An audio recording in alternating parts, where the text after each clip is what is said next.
back to Sleepy Studio, and today I'm here to talk about episodes 4 and 5 of Hope Valley 1874. So I thought these two episodes were good. I thought they were better than the first three. I think this show is gradually getting a little bit better. It's still, there's parts of it I think are kind of boring and whatnot, but I think overall, the writing's getting better. It's getting a bit more interesting. Things are developing. So I'm looking forward to talking about it with you guys today. I think the reception I've seen so far of the show is pretty positive. I think making the decision to release it right after One Calls the Heart was a good decision to kind of carry the momentum, rather than just like releasing it during the summer or something. I don't think it would have had the same impact. Of course, this is also running at the same time as When Hope Calls, so Hardys have a lot to be watching right now. I'm not watching When Hope Calls. I'm just kind of sticking to this. But let's start with episode 4. It's called Trading Places, and we start off with Nash, and he breaks his leg, and it's a pretty gnarly injury. Rebecca has to use the skills she learned from her husband back in the war to heal Nash's leg, and they did a pretty good job with that scene. Like, I thought you could definitely tell that it hurt, and that was a pretty serious injury. So I enjoyed kind of that, everyone coming together to be around him, to help him. It very much felt like a community little bit right there, everyone being there for him. So I thought that was a really well done sequence and everything. And of course, Rebecca was able to pull it off. I mean, we all figured she would.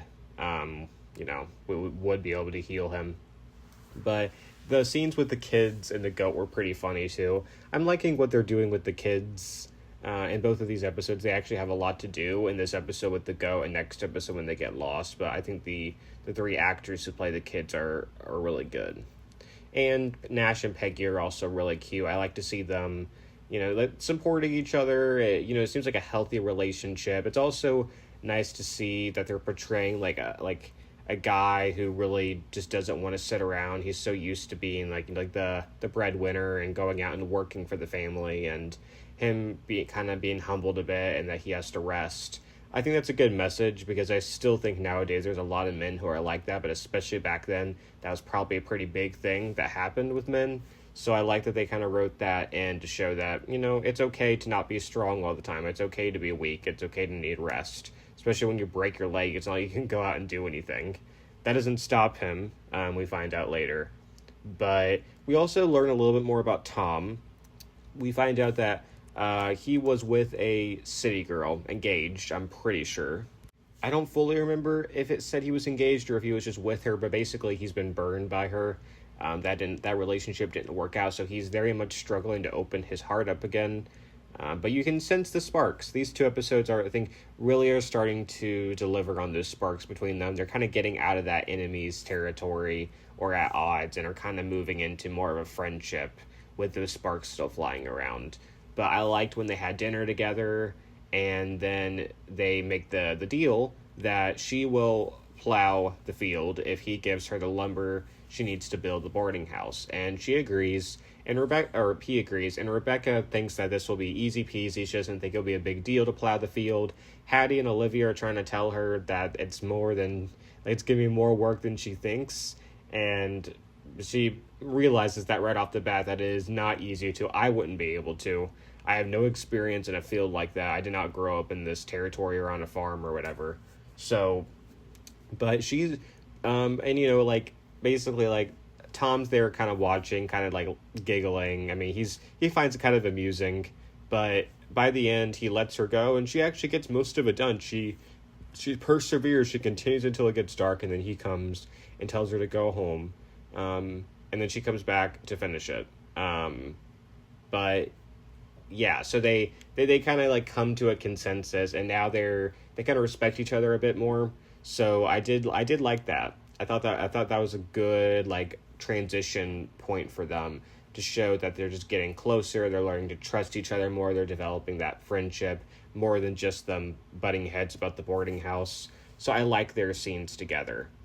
The Mountie stuff was fun. We saw Alexander with another Mountie, and they are tracking down this criminal. I thought that all those scenes were good. I thought the Mountie action was actually pretty good. I think that's something I struggle with When Calls the Heart, is that the Mountie action's not always the best. There was actual punches thrown here, which we haven't seen that in When Calls the Heart in a hot minute.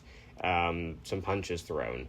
But I thought those scenes were good, and giving Alexander a plot, because it seems like so far he hasn't really done anything Mountie related until this episode. He's just kind of been wandering around, flirting with Olivia, suspicious of Rebecca. But this episode we actually get to see him do something, so I enjoyed that.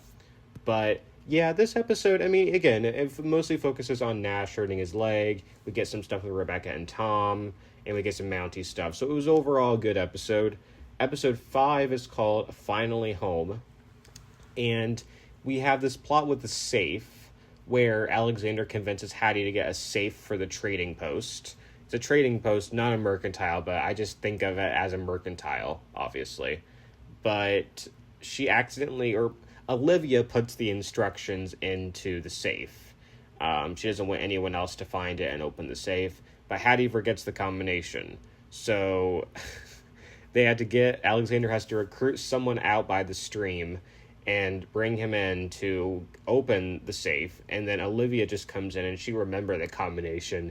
We find out she locked the instructions in there. That all was pretty funny. That was some good humor, that whole thing. So I still remember, speaking of a safe, it just reminded me of what in the Diary of a Wimpy Kid book and the movie, The Long Haul, when Roderick locked the pizza in the safe, when he thought it was a microwave. That was funny to me. What else? So that plot was funny. I'm gonna save to talk about the love triangle at the end because I do have some thoughts on that. But basically, the kids get lost in the woods because they're going off to pick moss, and they find the wolf in the woods. So they're scared of it. And Sarah was very brave, being there for Jenny and Sam. And it actually, it got dragged out for a little bit. At first I was like, okay, they're going to find them within no time. Because sometimes these things are pretty low stakes. They happen on When Calls the Heart. But obviously we knew they were going to be okay. But they dragged it out for half the episode. I thought they actually did that pretty well in making the stakes raised a little bit, more than they would have been if they had just found them within 5 or 10 minutes like they usually do in these type of things. But I like Rebecca and Tom working together too, and it's here where she starts to open up a bit about what's going on with her, because she gets a letter at the beginning of the episode pretty much saying that these people, to not to be named, know that you're on, heading west. And we find out later, she reveals to Tom that her late husband's parents are trying to get Sarah because they don't approve of Rebecca. So that's pretty big. It definitely makes a lot of sense. It's also a way, I think, to continue her husband's importance in the storyline via his parents. So I'm assuming we'll see his parents, and I assume that'll be a big thing at the end of the season. That'll kind of be our the climax of the story. But I enjoyed her we're opening up to Tom about it, because in the original show, that would have been, or When Calls the Heart, it would have been Elizabeth talking to Abigail about something like that. She wouldn't have trusted Jack right away, or she didn't. But here, she finds herself able and comfortable around Tom to open up to him. So I did enjoy that, and him saying that, no matter what happens, I'm here for you, and I'll help you in any way that I can. It's a really sweet scene. Again, we're just seeing them. They're comfortable around each other. They're bonding. So I think they're actually doing a really good job with this relationship, showing a lot of different sides to it. Now, obviously, I think it would be cool to see a bit more of a romance between them, see a bit more sparks. But I think from what we're getting, I think it's good. It's a good slow burn. And yeah, so they find the kids, of course, and Peggy and Nash actually literally, with Nash's broken leg and all, they go out to look for the kids too. So it just shows how devoted of parents they are. But they find them, everything is okay. Sarah and Rebecca share a cute moment at the end. I really like that. So overall, I thought all of that was really well done. So about the love triangle, I talked in my first review of episodes 1 through 3 that I just assumed she would end up with Alexander because it's the Mountie, and they usually always go with the Mountie, with the exception of When Calls the Heart, when they briefly went into the direction of what was it? Lucas, the saloon owner, and then they backtracked and she ended up with Nathan. So you really can't even say they made a change there. And when Hope Calls, Lillian ended up with a Mountie, Gabe, And then later seasons, it looks like they're setting up for Cindy Busby's character to end up with the Mountie in that. So it's a clear trend. So I'm just going. I still kind of think they'll probably just go with the Mountie at the end. He clearly likes her. It just makes the most sense on paper. But these two episodes, especially episode 5, kind of have me wondering maybe they'll go with Clayton.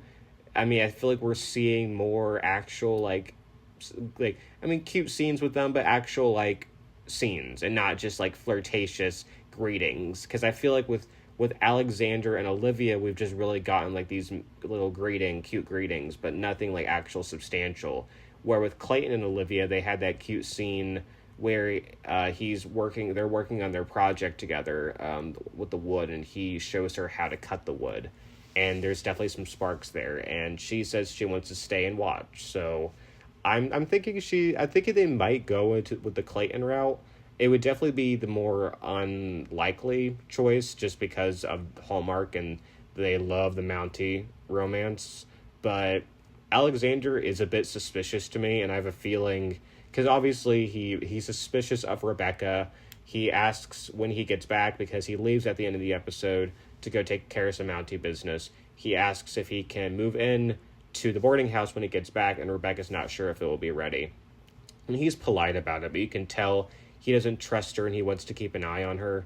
And I have a feeling that maybe Olivia will find out and that he's being creepy, or not creepy, but there might be a bit of a rift there between them, and maybe that would push her towards Clayton. He's a Mountie, so he's he having suspicions is part of being that. You have to be able to sense things that aren't right, or that type of thing. But I think Rebecca is, I think she's pretty above board. Obviously she has a bit of a shady past, but it's nothing major. I think she's a good person at heart, and I do think that by the end she'll prove herself to Alexander and Tom and everyone else who has doubted her. But I think I'm right now I'm thinking it will still probably be the Mountie, but I'm a bit more open, thinking it might actually be Clayton that Olivia gets. But we will see. Overall, again, these 2 episodes were good. The show's getting better. I'm looking forward to the final 3 episodes. Obviously, the big stuff to me is probably, of course, the love triangle, what's going to happen there. I assume there's going to be something happening with the gold. Some big dispute over that. They keep teasing that all the way through this. It's interesting. Are we seeing Uncle Frank? Sorry, I just had to call him that. Archie's uncle. Doyle. Doyle is his name. Are we seeing him is he being genuine there when he was kind of being nice to them by giving people his things? I don't know how I feel about that, because he seems sketchy, but it seemed like they want us to believe maybe he's not as bad of a guy as he thought, and maybe his daughter is actually the bad one. I don't know. That's kind of interesting, though. But I'm definitely thinking there's going to be some sort of dispute about the gold at some point. There has to be. Of course, everything with Jim's parents, I assume that's going to come back by the end, and we'll see them show up, whether that's as a cliffhanger or before the end of the season. And yeah, so I'm curious as to what's to come. Comment down below, what did you think of episodes 4 and 5, and what are you looking forward to for the final 3? So thanks everyone for listening, and I'll talk to you guys soon. Bye everyone.